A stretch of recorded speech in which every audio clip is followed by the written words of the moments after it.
특별한 서비스를 제공하는 것이 타임 마케팅의 본질이죠.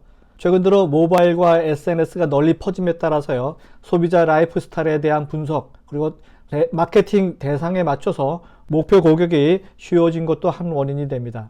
타임 마케팅은 이제 대형마트나 백화점의 신선 코너에서 흔히 볼 수 있는 마감 시간 전에 떨이 판매 수준에서 벗어나서 소비자들의 일상을 파고들고 있습니다.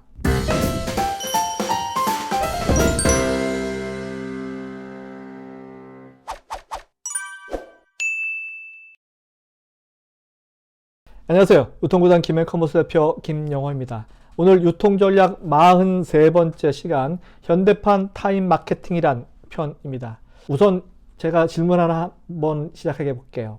전 세계에서 시간 관리에 가장 철두철미한 국가는 어디일까요? 시간 관리. 네. 제가 보는 정답은 네덜란드라고 생각이 듭니다. 제가 한 20여 년 전에 네덜란드 암스테르담에 갔을 때 느꼈던 건데요.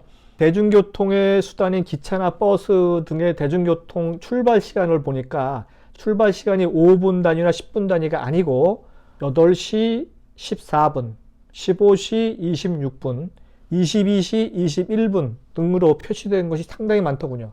인공위성을 통한 대중교통 안내 시각표가 그 당시에도 벌써 정확하게 있었던 거죠. 20여 년 전에 말씀이죠. 네덜란드 사람들은 어릴 때부터 항상 수첩을 가지고 다니는 습관이 있습니다. 이들은 아주 어렸을 때부터 몸에 밴 시간 관리를 생활화한 셈인데요. 현재 네덜란드뿐만 아니고 선진 각국을 가보시면 시간 마케팅에 나서는 기업이 상당히 많습니다. 우리나라에서 가장 가까운 일본 경우도요. 요즘은 분 단위, 시간 단위가 아니고 분 단위로 서비스를 제공하는 이색 업체들이 상당히 많이 등장해서 바쁜 현대인 고객들에게 새로운 제안을 하고 있습니다. 첫 번째 사례는요, 10분 헬스클럽. 일본 의류업체인 아오키 홀딩스의 자회사인 벨릭이라고 하는 회사가 분 단위로 요금을 계산해서 이용할 수 있는 피트니스 클럽을 선보였습니다. 회할 피트니스 클럽이라는 이름으로 이 클럽은요, 월 회원 외에 10분의 100엔으로 운동기구를 이용할 수 있게 하는 10분 단위의 헬스클럽 서비스를 제공하고 있습니다. 이용 고객 비율을 따져보니까 월 회원 비중이 한 40%, 시간제 회원 비중이 60%로 더 많습니다. 분 단위 서비스는 별도로 시간을 내서 운동하기 어려운 비즈니스맨 사이에서 좋은 호응을 얻고 있는 거죠. 두 번째 사례입니다. 하루 25시간 시계. 보통 24시간 자판인데 얘는 25시간으로 되어 있습니다. 그러니까 시계가 가는 속도가 정상 시간보다 좀 빠르게 가게 되죠. 이 상품을 기획한 미국의 모튼 라콥스키라는 사람이 발명한 시계인데요. 1분이 57.6초, 1시간 동안 2분 24초가 더 빨라진 셈인데 오전 10시부터 오후 5시까지 이 시계를 사용하면 정상 시간보다 약 10분 정도 차이가 나기 때문에 남들보다 한 발 더 빨리 일하게 된다는 논리로 만들어진 시계도 있습니다. 네 번째 사례입니다. 10분 미용 살롱. 도쿄역 야에스 지하 상점가에 있는 미용 살롱인데 에스텐션 야에스라고 하는 점포인데요. 금요일 저녁에만 10분에 1000엔이라는 상식을 깨는 서비스를 제공한 업체가 등장했습니다. 보통 아시다시피 미용실은 한 2-3시간 걸리고요. 얼굴 씻고 마사지하고 등등등의 여러 가지 서비스를 하는데 보통 10,000엔 정도를 받는데 1000엔 10분에 한해서 금요일 저녁에 한해서만 또 하는 차별화된 미용실의 마케팅 전략을 또 볼 수 있습니다. 누구에게나 공평하게 나눠진 것이 있다면 바로 시간이죠. 부자에게도 아주 거지에게도 공평하게 하루는 24시간이라는 것이 주어집니다. 그렇지만 바쁜 현대인들에게 있어서 시간은 시간 그 이상의 의미를 지니게 됩니다. 바로 시간이 돈이기 때문입니다.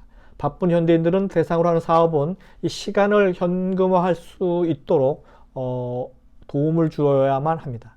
시간 마케팅이 확산되는 것은 불황이 계속되면서 내수 기업들이 시간 분석을 통해서 숨어있는 시장을 찾으려고 안간힘을 쏟기 때문이죠. 그런데 하루에 한정된 수량의 음식만을 판매해서 시간 마케팅을 거꾸로 하는 집도 또 있습니다.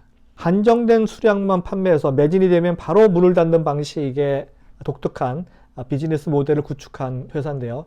일본의 평범한 워킹맘이었던 이 회사 여사장은 색다른 비즈니스 모델이죠.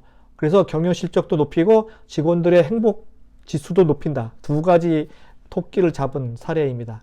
보통 일반적인 기존 외식 업계는 저임금을, 그 다음에 장시간 노동, 이런 것이 그래서 매출을 올리는 그런 방식을 채택하는데요.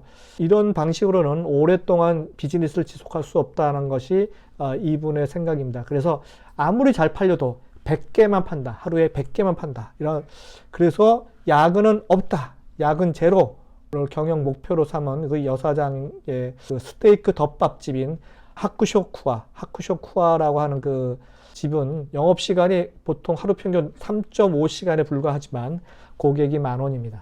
당연히 종업원들은 뭐 저녁 시간을 자유롭게 사용할 수도 있고 상당히 높은 급여를 받기 때문에 만족도도 상당히 높고 자연스럽게 음식에 대한 정성 그리고 고객에 대한 친절함을 몸으로 표현할 수 있게끔 이어진다는 거 좋은 영향으로 이 타임 마케팅의 개념을 선착순 마케팅으로 풀어서 성공한 사례라고 보시면 됩니다. 그래서 우리나라를 비롯해서 전 세계 음식점 중에서 뭐 특히 레스토랑이나 카페 혹은 펍 있잖아요. 동네 펍, 그 맥주집 같은 데서 진행되는 타임 마케팅은 의뢰의 대부분 일정 시간을 정해놓고 그 시간에 오는 고객에게는 몇 퍼센트 할인을 해준다. 혹은 뭐 안주를 공짜로 준다 하는 방식을 채택하죠. 일명 해피아워 제도를 우리나라뿐만 아니라 전 세계에서 시행하고 있는데 이 해피아워 시스템을 이제는 좀 더 바꿔야 되지 않나 하는 생각을 좀 해보는데요. 어떤 업종이든 고객이 몰리는 시간대 그리고 그렇지 않은 시간대가 분명히 있고요. 계절적인 성수기와 비수기가 분명히 있습니다. 그래서 그 타임 마케팅을 활용해서 손님이 상대적으로 적은 시간대에 매출을 올린다면 전체 매출도 자연스럽게 올라갈 수 있다는 거죠. 그래서 타임 마케팅에도 더욱 정교함과 신속함이 필요한 시점이다. 그래서 특히 최근에 그 온라인 쇼핑몰의 경우는요, 지금까지 빅데이터, 고객과 상품 DB에 관련된 빅데이터를 활용해서 매출이 떨어지는 요일과 시간대를 바로 타임 마케팅을 실시하는 거죠.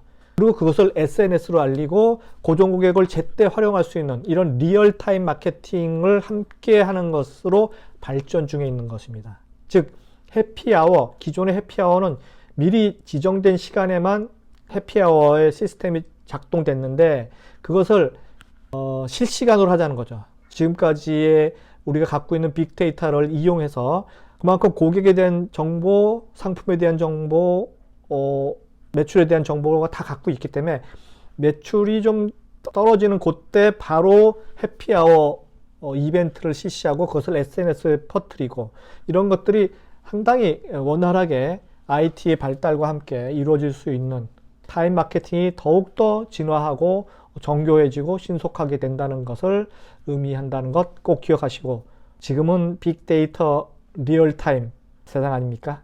네, 이상 유통전략 43번째 현대판 타임 마케팅이란 편이었습니다. 다음 시간에 뵙도록 하겠습니다.